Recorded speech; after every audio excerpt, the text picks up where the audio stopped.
TV, c'est pas tous les jours dimanche.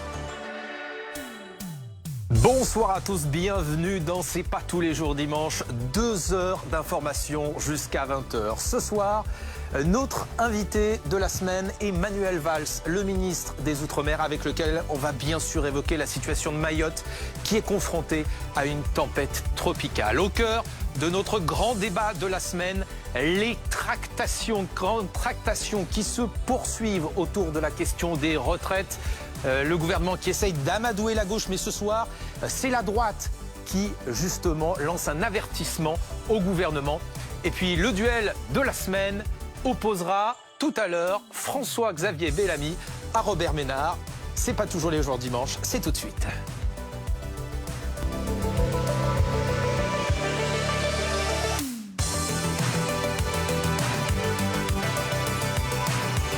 BFM TV, c'est pas tous les jours dimanche. Bonsoir à tous, bienvenue dans C'est pas tous les jours dimanche. Tout de suite, l'invité de la semaine. Là ou pas ? Merci d'être avec nous. On va évoquer bien sûr la situation de Mayotte qui fait face à une tempête tropicale. Bonsoir Manuel Valls, ministre d'État, ministre des Outre-mer. Quelles sont les dernières informations dont vous disposez sur la situation sur place à Mayotte ? Mayotte a fait face, vous l'avez dit, à une tempête tropicale intense. On est passé de cyclone à tempête tropicale, mais c'est un phénomène particulièrement difficile, erratique, déstructuré. Et pour dire clairement les choses, Mayotte en a pris plein la gueule. Je reprends l'expression que me disait il y a un instant au téléphone le préfet sur place, qui est très mobilisé avec toutes ses équipes. Parce que je veux que nos compatriotes, nos concitoyens, ceux qui nous regardent, se rendent bien compte qu'après avoir été impactés par un cyclone qui a provoqué la plus grande catastrophe naturelle, pas seulement de Mayotte, mais de notre pays depuis la dernière guerre mondiale, aujourd'hui sur un terrain déjà très friable, très exposé, avec des Mahorais qui sont à la fois très courageux, mais très très fatigués. La peur s'est emparée évidemment ces dernières heures de la population. L'impact a été violent, des inondations, une route coupée, des espaces inondés, et on craint toujours bien évidemment des risques, les coulées de boue, les submersions maritimes. Donc jusqu'à demain matin, beaucoup de vigilance, protection des populations, et donc l'alerte rouge qui confine les populations chez elles va rester en vigueur. On verra demain avec un point météo et le préfet prendra cette décision, quelle sera la suite. Pour l'instant, est-ce qu'on a un bilan humain de cette tempête sur place tropicale ? Il y a sans doute quelques blessés, on ne déplore pas. Au moment où je vous parle, je reste prudent de victimes. Il y a une très grande mobilisation, il y a plus de pratiquement 800 hommes et femmes de personnel de la police, de la gendarmerie, de la sécurité civile, avec des équipes médicales qui étaient mobilisées sur l'ensemble du territoire, avec toujours la même idée. Parfois c'est difficile, bien évidemment, arriver au dernier kilomètre, au dernier mètre, pour voir ce qui se passe dans une commune, dans un village.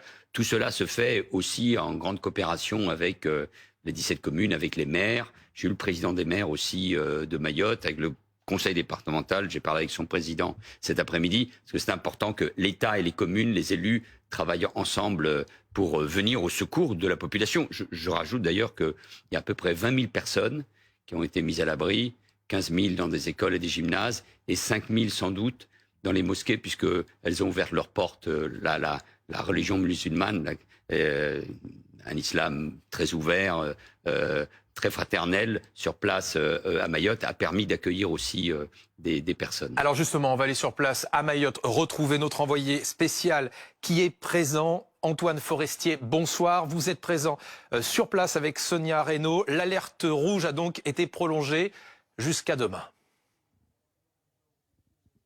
Oui, ce qui pourra surprendre les habitants, d'ailleurs au quartier de Mamoudzou, là où nous nous trouvons à Cavigny, il y a actuellement du monde dans les rues, alors que c'est du coup encore interdit de sortir de son domicile. On est censé rester confiné à cette période parce qu'il y a donc cette accalmie. Il n'y a plus de pluie désormais ici dans le nord de l'île.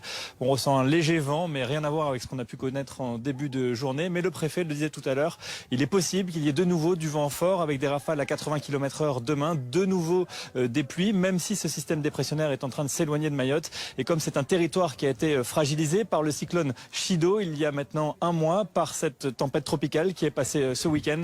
Eh bien, il ne veut prendre aucun risque parce que c'est vrai qu'à notre arrivée ici à Mamoudzou, on a bien vu de nombreuses maisons, de nombreux appartements avec des toits encore fissurés, avec des tôles encore arrachées qui ont été rafistolées avec des bâches avant que cette tempête n'arrive. Et forcément, s'il y a de nouvelles pluies, cela pourrait occasionner des dégâts. La bonne nouvelle, c'est que pour le moment, le bilan humain, il n'existe pas puisqu'il n'y a pas de victimes à proprement parler, nous disait le préfet tout à l'heure. On est également allé voir les pompiers de Mamoudzou qui n'avaient pas d'intervention particulière à signaler. Ça, c'est une bonne nouvelle. Cette tempête tropicale était beaucoup moins forte que ce que l'on a pu connaître il y a un mois ici.